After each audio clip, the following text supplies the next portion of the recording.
Tonton video ini sampai selesai agar Anda tidak gagal paham.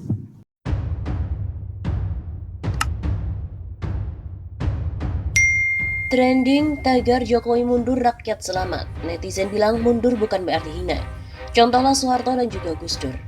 Tagar Jokowi mundur rakyat selamat pada hari Minggu ini 25 Juli 2021 menjadi trending topik di media sosial Twitter lagi. Berdasarkan penelusuran, rupanya tagar tersebut digaungkan netizen dengan banyak sekali keluhan. Mulai dari persoalan COVID-19, PPKM, tudingan komunis, tudingan sebagai pembohong hingga pemimpin bodoh dan lain sebagainya. Berhasil menciptakan buzzer RP, kaum pengikut Bipang yang tolol dan dongok. Nauzubillah, untuk tetap eksis dikasih rokok satu linting dan duit beli nasbung cukup buat memuji rezim Jokowi. Rasa komunis laknatullah. Dan kami rakyat yang waras akalnya udah nggak kaget mah. Tulis netizen dengan akun Dewi Majid 2, dikutip dari redaksi terkini.id pada Minggu 25 Juli. Prestasi bisa bikin level paling tinggi dalam kebijakan mengatasi pandemi. Kayak orang jualan Indomie bisa dilihat dari level pedesnya. Maklumlah Indonesia dipimpin orang bodoh dijadikan presiden, namanya Jokowi sang pembohong. Itu fakta. Sambungnya tampak berapi-api. Sejak 2014 cebong itu emang tolol dan dongoknya na'udzubillah. Maklum junjungannya Jokowi sang pembohong. Itu fakta yang tak bisa dibantahkan. Makanya Jokowi mundur rakyat selamat. Begitu lanjutnya.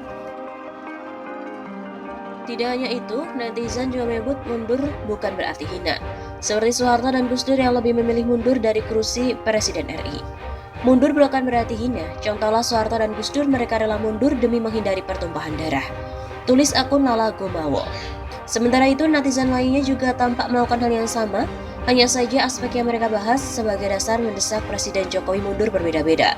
Sebelum rupiah diganti yuan, sebelum semua aset dimiliki Cina, sebelum kolom agama dihilangkan, Jokowi mundur rakyat selamat. Ujar akun kayak cantik. Marilah kita selamatkan bangsa dan negara serta keturunan kita. Timpal akun Apres 3. Gak bisa demo, gak bisa menyampaikan aspirasi secara langsung, ya sudah. Ramaikan saja lewat medsos. Jokowi mundur rakyat selamat sebagai pengganti demo. Tutur akun @mas_agus. Namun, ternyata ada pula netizen yang menggunakan tagar tersebut untuk melawan opini-opini negatif.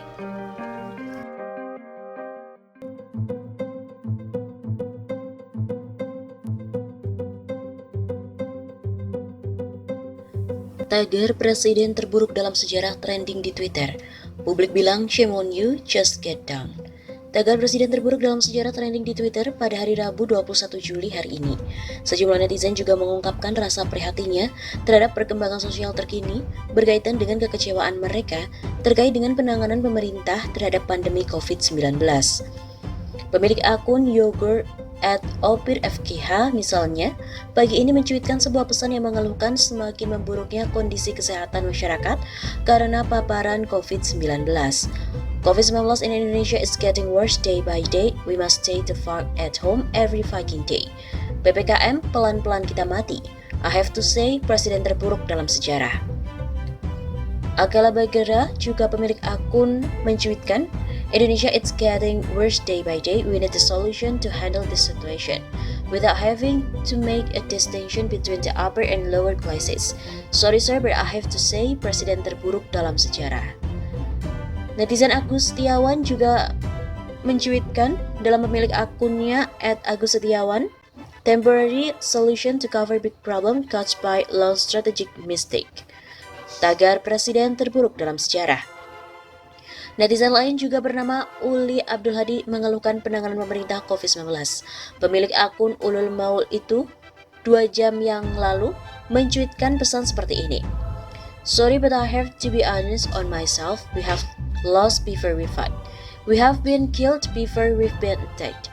And sorry I have to say this government is presiden terburuk dalam sejarah.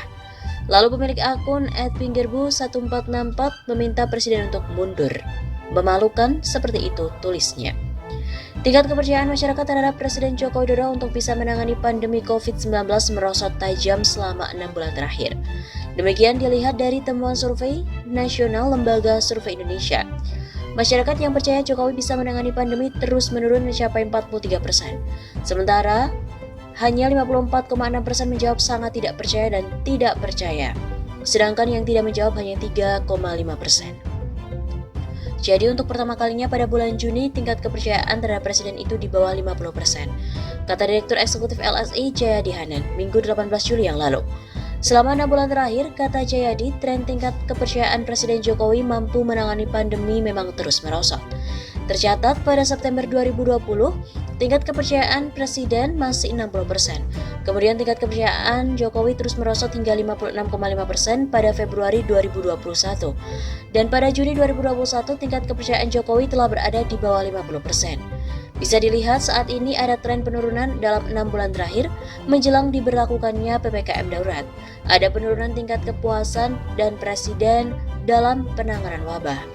Jayadi juga meminta hasil survei ini bisa menjadi evaluasi pada pemerintahan Presiden untuk berbenah. Ini menjadi satu hal yang penting untuk memahami penanganan wabah seperti PPKM darurat yang dijalankan sekarang. Sebagai catatan, survei LSI menggunakan metode survei Simple Random Sampling dengan margin of error 2,88% pada tingkat kepercayaan 95%. Adapun sampel dari survei ini berjumlah 1.200 responden. Sampel berasal dari seluruh provinsi yang terdistribusi secara proporsional. Sebaliknya, survei digelar pada 20-25 Juni 2021.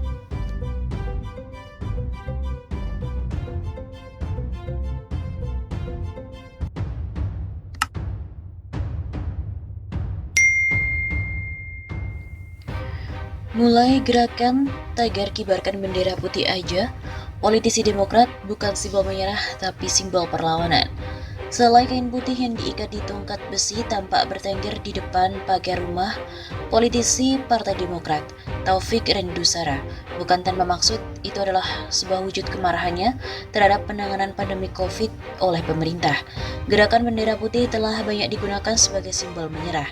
Misalnya warga Malaysia yang menggunakan bendera putih untuk menyatakan kesulitan di tengah pandemi. Warga yang memasang bendera putih di depan rumah memberikan sinyal bahwa mereka membutuhkan bantuan makanan. Namun bendera putih juga memiliki makna lain, yaitu sebagai simbol perlawanan. Bendera putih tidak selamanya sebagai simbol menyerah tapi perlawanan perang. Ujar politisi yang kerap dipanggil Tope itu kepada kantor berita politik RMOL pada hari Kamis 8 Juli. Tope juga menjelaskan, bendera putih digunakan sebagai simbol komando militer oleh tentara Perancis dalam Perang Revolusi Amerika. Makna perlawanan itulah yang dipakainya untuk menginisiasi gerakan tagar kibarkan bendera putih aja di akun Twitter pribadinya. Bendera putih malam ini saya kibarkan sebagai pesan dari rakyat pada pemerintah Jokowi yang tidak berguna lagi bagi rakyat. Menurut Tope, saat ini pemerintah telah gagal melindungi rakyat. Langkah-langkah yang diambil terbukti tidak berhasil menghilangkan pandemi COVID-19. Mengkritisi kebijakan-kebijakan pemerintah yang tidak jelas dalam menangani COVID-19. Ia melanjutkan, bendera putih merupakan pesan bahwa rakyat kebingungan. Bahkan di tengah pemberlakuan pembatasan kegiatan masyarakat atau PPKM darurat ini, rakyat harus berjuang sendirian. Hari ini yang sakit COVID sekeluarga, rumah sakit gak bisa, duit gak punya, makan gimana? Tuturnya. Di mana ia menceritakan kegiatan ketika menyambangi warga yang melakukan isolasi mandiri di Jakarta. Kami rakyat berjuang sendirian. Tuan-tuan, puan-puan kalau sakit bisa cari rumah sakit yang bagus. Kami rakyat bagaimana? Begitu pungkasnya.